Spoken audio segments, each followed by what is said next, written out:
So what is Eventify? I'm not even sure if this is a regular term. I created it a while ago, but maybe someone else was using it before and I just picked it up somewhere.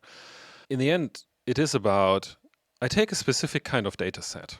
And often data sets, especially like in BI use cases, are snapshot data. So it can be a snapshot, for example, of your account table or of your invoices table. And hopefully, these kind of tables still have some kind of history information. For example, it could be like that is a slow changing dimensional table so that you at least have some information about how long these information are valid for this invoice or your account. But in the end, these are snapshots. Snapshot put together. Event data in comparison always has a timestamp and a unique identifier. So which makes it easy to put them in the right order where they happen, and they usually have the context at the time where they happen. So it's also easy to follow change over time. So these both data sets are different and they cannot easily be combined. And this is why we're talking about Eventify, because I want to take a snapshot data and I want to eventify it, because then I can combine it with event data and then I can do proper sequence analysis. Why this all makes sense, I want to show you today. And not even this. I also want to show you how you can eventify specific kind of data. What are the different kind of approaches that you can take? So today we will take Stripe data. Stripe data that you get via Fivetran. So I take Fivetran as an example because Fivetran does exactly what I just described. So it gives me the snapshot data from Stripe, but it saves it in a way that it conserves the history of it, which then makes it easier for us to eventify this kind of data. So why do we want to eventify it at all? Because if you remember my first video, I want to get the Stripe data into Mixpanel to combine it with the behavioral data, because I want to explore how product usage impacts our subscriptions. For that, I need to analyze the sequences of data, and it's not enough to have isolated metrics next to each other. So follow me how you can build all this setup, and I will show you, first of all, how we can work with the Stripe Fivetran data, then what kind of model we can develop to turn it into event data, and then finally, in the final materialization, we make it available so that in the next video, we can then sync it up into Mixpanel and then create our first metrics based on that. This video is sponsored by Mixpanel. Mixpanel has a new way to do product analytics with your warehouse data.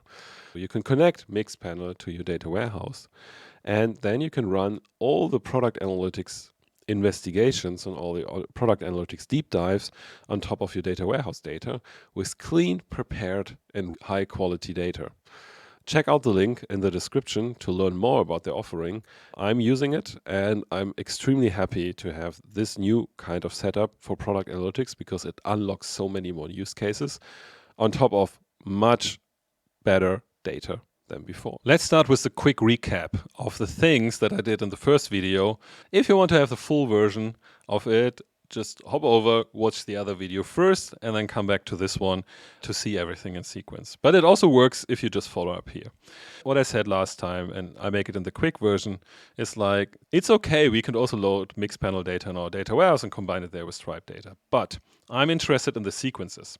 I'm interested in seeing on a user or an account level, someone created an account, did some stuff within the product, then ended up with subscription, then hopefully does a lot of stuff in between, and then renews the subscription over time, so that in the end we can see the whole customer journey in one sequence together. Because this enables us to do much deeper analysis than by just calculating an MRR metric and maybe a account created metric and a got value from the product metric and just have it isolated there. Because like, these metrics, yeah, are dependent on each other, but they can have a huge time lag. And so we have to be aware of this time lag. And this is something we can do with sequence analysis. So What we do today is, so we are here. So we will start with eventifying the Stripe data.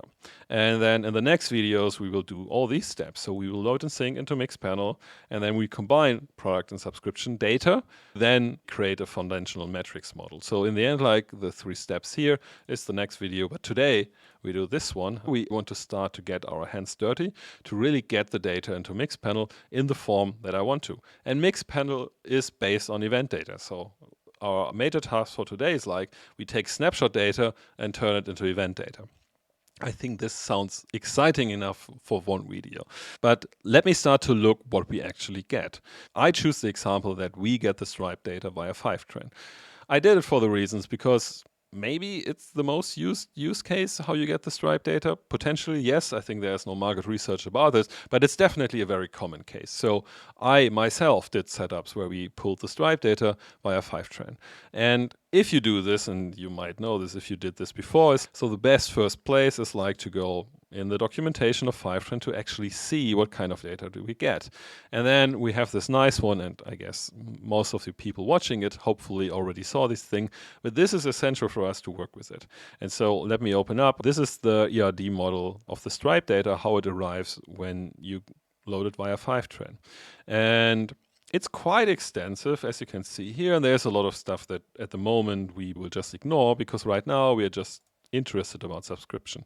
So the core table where we really want to look into is the subscription data. And subscription history is a good place to start.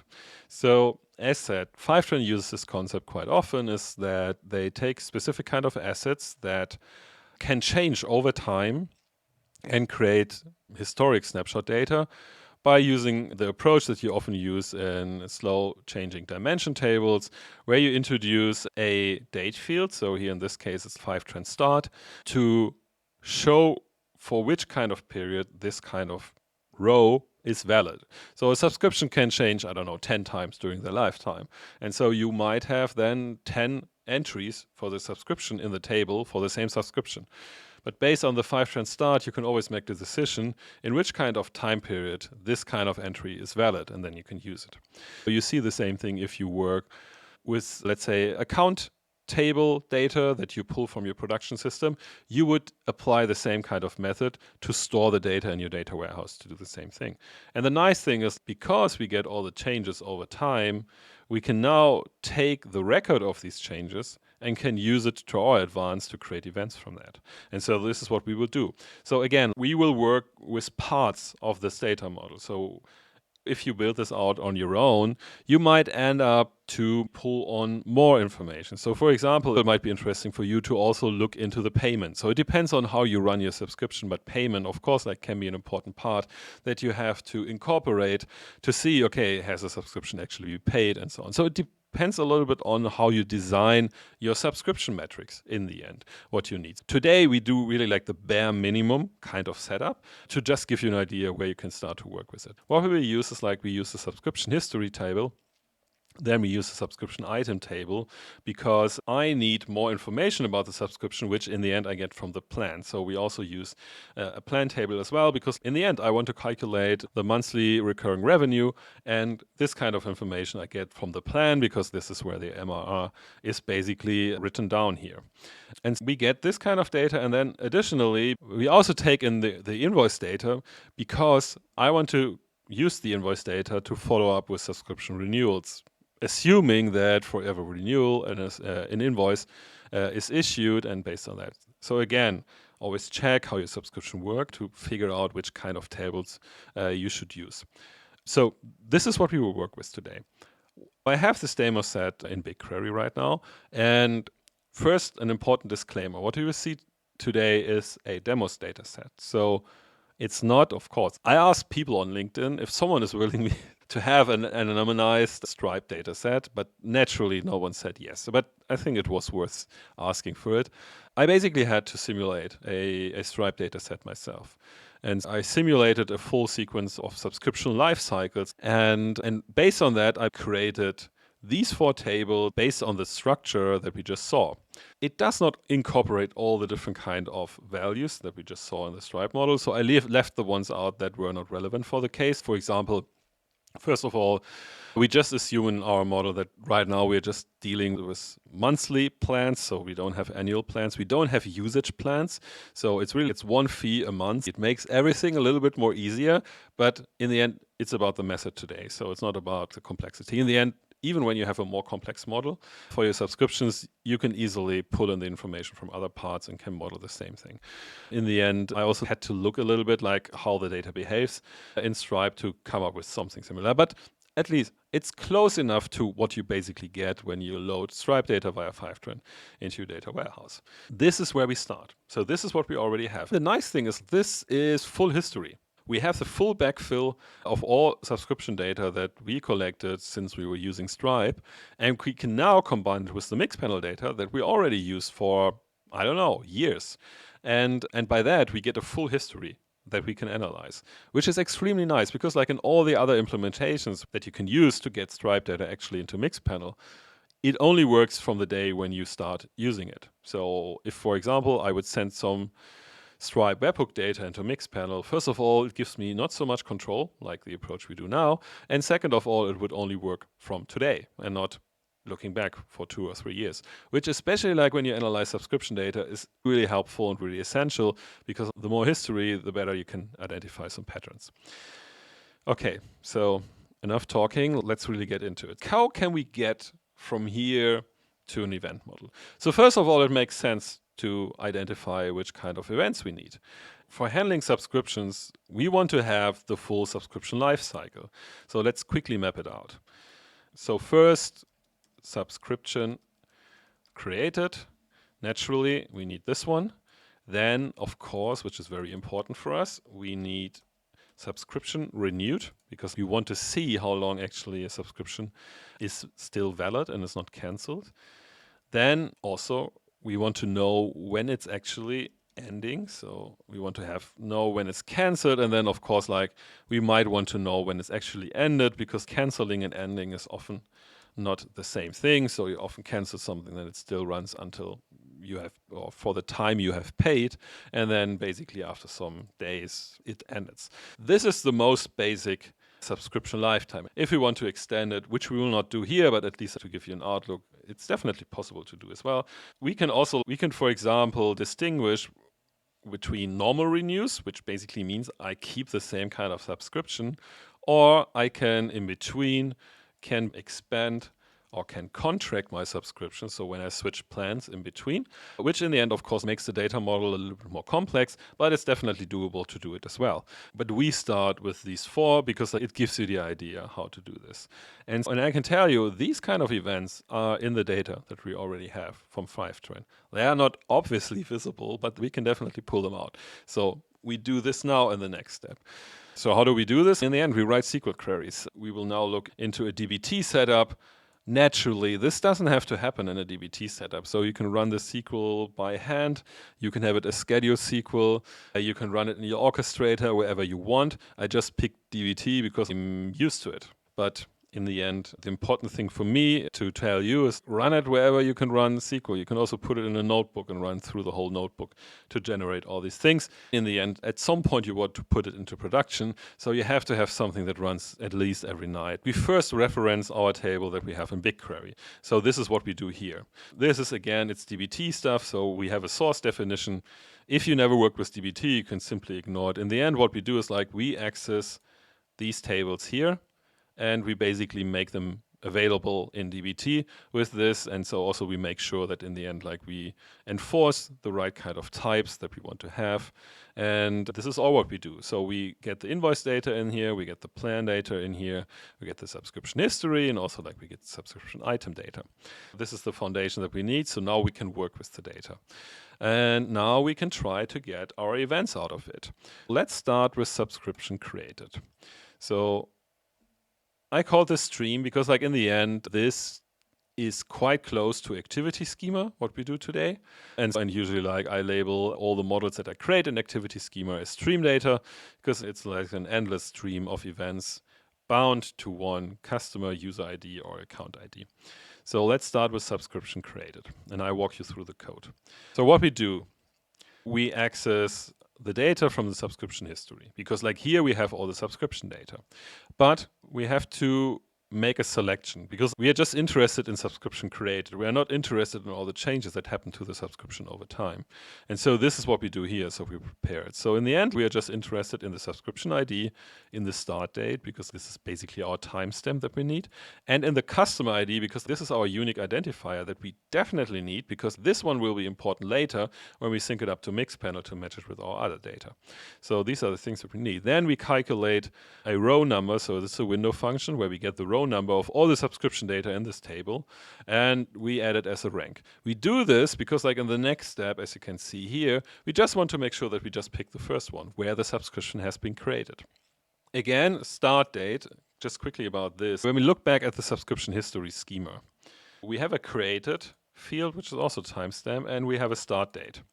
Both can be different. It can be the same when the subscription is created and immediately starts, but there are definitely cases where a subscription is created but starts a bit later. We are not really sure.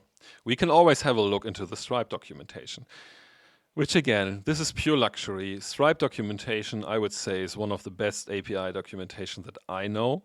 And it's extensive. It explains every kind of field that is around here and gives us the context that we really need to understand, which in the end is really helpful for us because we have to understand which kind of data we pick for which kind of use case. We have the created one, which just say the time at which the object was created. Of course, like it's just when the subscription has been added to the table. And then in the end, we also have start date. And start date is date when the subscription was first created. The date might differ from the created due to backdating. It might be that, for example, subscriptions are imported, so they are already used before. And for us, it might be interesting to see how it started. We have to make a decision here. For example, backdating could be interesting, but on the other hand, we might miss other kind of events. So then maybe it's not a good decision to pick the start date. So in our scenario, it's pretty simple. Subscription starts and is created at the same time, but you have to figure out how your subscription look like. So look into the data, check some subscription entries, and to see how the created ad and how the start date behaves, and then pick the right one, how you want to model. But this is, again, this is the engineering part that you have to figure out, okay, which kind of value you would pick. So we go with start date now, and then here we make sure that we just pick the first entry here. So we are not interested in the whole history of the subscription. We are just interested in the first one. And then we do another thing is like we want to have more information about the subscription. So we join the subscription item table, and then we join the plan table. Because what we want to have is we want to have the quantity. So it can be, for example, that if it's seat-based, that there are more seats booked for our subscription, which is then important for us to know. And then, of course, like we also want to have the amount. We have the currency and interval type. If, for example, we run monthly and annual or maybe different kind of intervals, so that we can then make a distinction. So in the model that I'm using right now, I wouldn't even need that because I just have one currency and one interval type. But I still, let's say for the measure that you understand what data you can pull, I put it in here as well. We combine both. And then here we just construct, so it's pretty close to activity schema structure, which in the end, like we define one ID as an activity ID. So in this case, this is just like the subscription ID. We just have one entry here, so it's just, so we don't pull the whole subscription history. We just have one entry for subscription created, so it's fine. If not, we could also hash this ID together with a timestamp, which in the end makes it definitely a better unique value, but in this case it's fine because like we just have one entry for each subscription, so this will be unique. It is important that this is unique, so just make sure that it's unique. Then, of course, we define the started STS. We define here our activity, or our event name, like in this case, subscription created. Then the customer is basically like our customer ID. That should be the same ID that we use in Mixpanel to identify our users. And then we construct a JSON object where we have all the property values that we later use. For example, we are here interested in the subscription amount, currency, interval, and we save this as a JSON field. It's also in the shape already how we later use it in Mixpanel, which is great. And as you can see here, there's definitely one decision that you can make. What I do is I create, for each event, I create one table. I do it for the purpose because it makes the sync up to Mixpanel a little bit more controllable. doesn't make it easier. So easier is definitely like to put all the data in one, which I did here, also like for analysis. So I basically combine all this. This is also the reason why in the end I always come up with the same structure, because like it makes it pretty easy for me to make a very easy decision between one event in one table or basically all events in one table. We go into different ways how you can get data into Mixpanel in the next video, but let's say it gives you more flexibility. So this is why I also go for this one event per one table, but in the end, both approaches work fine. Okay, so we created the subscription crate. And as you can see, it's not really complicated. So we just have to figure out what identifies the point in time where a subscription has started, and can we get an identifier? So when you look, if you want to Eventify data, there are only two things you have to look for. First, a timestamp, which clearly indicates when this event has happened. Second of all, an identifier that enables us later to build a sequence of these events, which is usually like a customer ID, user ID, account ID, which is often shared across production databases for every kind of entry. And that's it. This is the baseline. Of course, it's nice to get these property values as well, because like it helps us to give more depth to the data, but it's definitely not a requirement. So everything here is already optional. Okay, let's keep going. So what about the renewed? We will go and we will use the invoice table. What we will do is, so every time a subscription is renewed, it issues a new invoice to the customer. So the only thing what we have to do is we have to make sure that we exclude the first invoice, because this one we already have in our subscription created. So of course there's also like an invoice when the subscription is started. So this one we want to ignore. This is the reason why we do the same thing here. So in the end, like we check for all the invoices for one subscription. And then here we make sure that we just exclude the first of these subscriptions, because this is basically where our subscription has been created and it's not a renewal. So we don't really want to incorporate it. But the other things is definitely the same. So we take an activity ID. Here we use the invoice ID for that. Then we take the period start as a start date. This is something to test. In the case, in my emulated data, it's basically the same when the period start and the invoice is issued. But you might have the case that an invoice can be created, but the period starting time is different. So you have to figure out which you pick as your timestamp. So I pick this one here. Again, I give it a name, subscription renewed. And then again, we need the customer information, very important. Here we don't have to join other information, because all the information that we need are already on the invoice. Nice thing of an invoice. And then in the end here, we just make sure that we exclude the subscription created invoice. And so that's what we have. And then we already have all subscription renewed events that we can use. Then we can look into subscription cancelled, and again, we make use of the history table here again. We again take from the history table, and then we look at everything where cancel at is not null. And the reason for this is like that, because let us get us back to the documentation.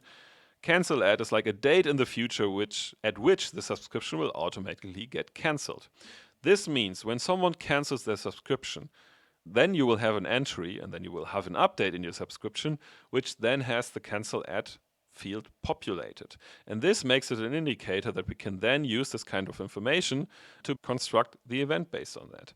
This is what we use here. So in the end, like we are interested in all the entries in the subscription history table, where we have some information in the cancel at field, which gives us an indicator that here we have a cancel at event. Again, we have to make sure that we just pick one, because in the end there can other changes happen to the subscription. So also because the subscription ends at some point, so we will have multiple entries where cancel at has a value, and so we just want to pick first one.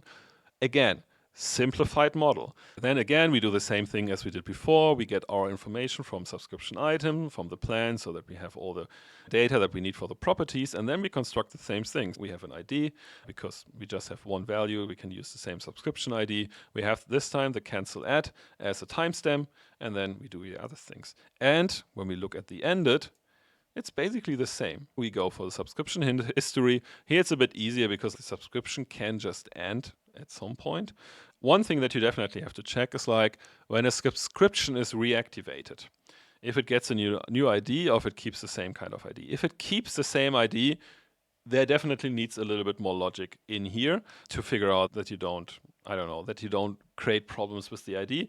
Let's say the mechanic is still the same because you're interested in ended at, but you definitely need to check use cases. If you have this, you most likely have a case where someone stops a subscription, then starts at some point again. Just check the Stripe data if this introduces a new ID, if it keeps the same ID, and then just see how this data behaves. But this is the nice thing of this kind of model. It's pretty easy to analyze. When you combine everything into one table, what you can do is, in the end, you can filter down this table always by a customer ID, and then you can see all the history of all the different kind of events in the right kind of order when you order it by timestamp as it happens through customer lifetime. And this makes it super easy to debug, to see, okay, subscription is the subscriptions behavior in my model the same as I can see it in Stripe, where I can also filter down on a customer level. And so this is like where you can put the two things next to each other to analyze, okay, does my subscription behavior, the events that I created, actually map the things that happen within Stripe?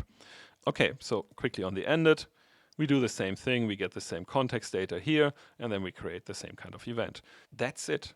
This is something, again, we are talking about a more basic version of this, but this is the first basic version, and this takes 1 or 2 hours to surface this kind of data. And yes, it takes some time now to test it, to see if this all is right or not. But now with this, if I run my DBT model, I basically have the tables ready to sync everything up into Mixpanel. This is something, it's doable in 1 or 2 weeks to surface more and more events, to make the whole event creation more bulletproof, to really figure out, okay, does it really match with the data that we have in Stripe? And once it's ready, you have a full event model of all data that you have in Stripe. One thing, so maybe you watch this and you think, hey, I'm not using Fivetran, so I don't really understand why we even talk about all this thing. It's totally right. First of all, the Stripe API has something which is called events. And as you might think, events are actually events. It's totally true. The Stripe API has a possibility to basically get a full event log, what's happening in your Stripe account, which is event data that you can already use. Fivetran does not load this kind of event data in your data warehouse. This is the reason why I showed you today how to do Eventification. And I also showed it to you because you not rarely get event data from specific data sources because most of the data sources don't really provide it. Stripe is an exception here. But for example, if you use something like Airbyte, there you get the event table loaded as well within the Airbyte connector. So here the work for you is a lot more straightforward because you already have all the event in your data warehouse. So if you're using Airbyte, and I think Stitch data is the same. So if you're using these two, or whatever kind of connector you use, check if you have the event table. Then, of course, it's a lot quicker. But you might have other data sources like your production database that doesn't have event data. So understanding how to identify event data within Snapshot data is definitely a very helpful skill for any kind of thing. We have everything ready now. In the next step, and this is what happens in the next videos, I will show you how you can sync up this data into Mixpanel and then combine it with our behavioral data. But I hope it gives you a good idea how you can go through your existing data model. And this is the important part. We're not talking about replacing anything in your data model. We're talking about building something on top of your existing data model and just present the data in a different kind of form. So it's basically the last step that you already do when you prepare the data for a BI tool. Here we do the same thing. We prepare the data for an event analytics tool. You don't not have to be afraid that we change anything in your data model. In the end, you just go through your data model and you look for good candidates to create events. Of course, you might already think about, I have fact tables. Yes, fact tables are great for events, for usually just one event. But it's great, it's a great starting point. But as I showed you here, you can even use dimensional tables, for example, here in our invoice table, to derive events from that when they have some history context, and you save history kind of snapshots. So look for timestamps, look for identifiers, and then you can combine these things. And I can tell you, I always have a lot of fun to find events in my data because it enables so many use cases afterwards. For me, this is a great pleasure to just find them somewhere and say, hey, we don't have to track this. We can just put it from here. Because I can tell you, deriving it from a database table is a lot easier than to implement some kind of SDK and fire an event. Much faster and with a lot better data quality. This is where I want to close today. I hope you understand the process of Eventification or Eventify events, so that you have already event data in your data warehouse even when you're not aware of it, and you can surface it in a very easy way. Look for timestamps, look for identifiers, and then provide the value. Why should you do this? If you haven't watched my first video, then maybe do it now, because it would be a good time to understand why it's really helpful. And the second part, why it's important, sequence analysis can give, especially people working in product or in growth, a different level to analyze how an account has been developing over time. And if you are able to produce event data out of your BI data, and it has the same identifier that you use with your behavioral data, you can enable so many more product analysis use cases. And the teams will love you so much to get this, because they don't have to implement an SDK. It takes ages to get an SDK working. It has data issues built in, and it can break. This stuff that you're building here, it's not so hard to break because you have the data anyway. In the next video, I will show you how you can sync it up into Mixpanel and how we can create our first metrics with that. And so I hope you follow. Make sure you subscribe. Make sure you like the video, and then see you in the next video.